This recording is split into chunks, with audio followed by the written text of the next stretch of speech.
Hello नमस्कार, मैं आपकी एजुकेटर सीमा गोस्वामी। बच्चों, आज आपको पढ़ाया जा रहा है मनोविज्ञान अध्ययन की विधियाँ, जो कि एक नज़र में बहुत ही शॉर्ट जो वीडियो है मैं आपको प्रोवाइड करा रही हूँ। इसका मतलब ये है कि जो मनोविज्ञान है उसके अध्ययन की विधियाँ क्या हैं।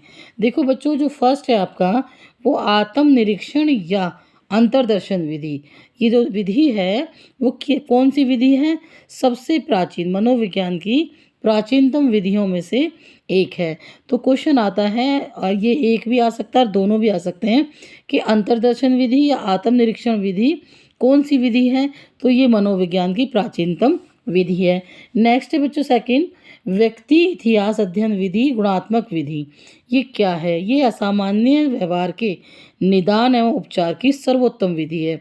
कुछ बच्चे ऐसे होते हैं जो असामान्य व्यवहार के होते हैं, उनका निदान और उपचार कैसे किया जाए इस विधि का प्रयोग उन बच्चों के लिए किया जाता है। ये क्या है? गुणात्मक विधि है। तो व्यक्ति इतिहास अध्ययन विधि गुणात्मक विधि है, और इसका मतलब है कि असामान्य व्यवहार के निदान यानी उपचार के लिए उसको सही करने की सर्वोत्तम विधि है। नेक्स्ट है बच्चों क्वेश्चन नंबर थर्ड बताता है कि मनोविश्लेषणात्मक प्रणाली के प्रवर्तक कौन हैं।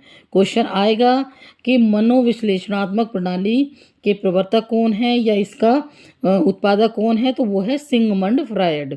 सिगमंड भी कभी कभी नाम आता है और फ्रायड भी आता है और एक साथ भी आ जाता है, तो कंफ्यूज ना हो। सिगमंड फ्रायड इसके प्रवर्तक हैं मनोविश्लेषणात्मक प्रणाली के। नेक्स्ट है फोर्थ, समाजमिति विधि। ये क्या है?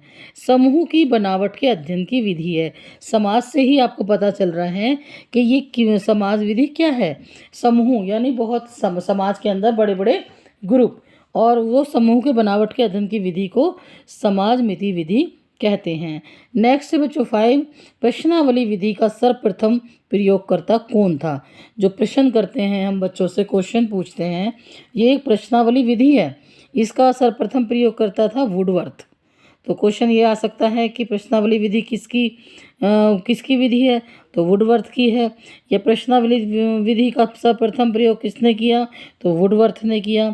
या वुडवर्थ का नाम दे देंगे और बाद में इस तरीके से क्वेश्चन पूछ लेंगे।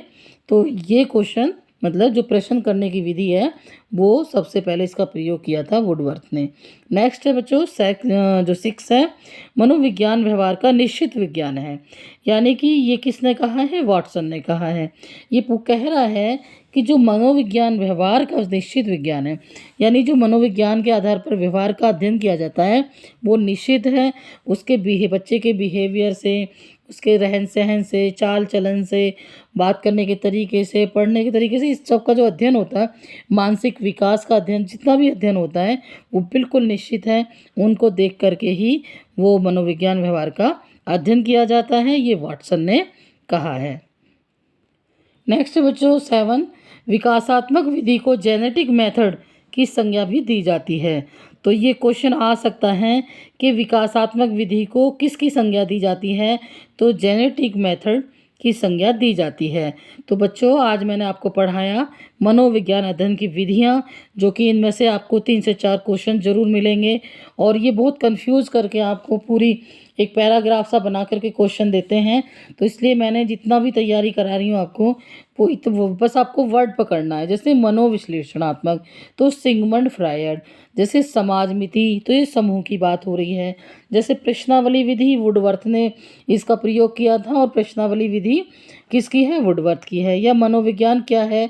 मनोविज्ञान व्यवहार का निश्चित विज्ञान है, ये वाटसन ने कहा है। और जो विकासात्मक विधि, अगर आपको कहीं विकासात्मक विधि का लगे कि कुछ ऐसा वर्ड आया है, तो ये जेनेटिक मेथड की संज्ञा इसको दी जाती है। तो बच्चों, आज मैंने जो पढ़ाया उसको पसंद आया हो या आपको समझ में आया हो, और आप कुछ भी पढ़ना चाहते हो तो प्लीज़ लाइक शेयर करें और कमेंट में ज़रूर लिखें कि आपको किस चीज़ की और तैयारी कर रहे हैं। आगे टीजीटी पीजीटी भी फॉर्म निकलेंगे, तो अगर उसके लिए आपको कुछ पढ़ना है तो हमें लिख सकते हैं।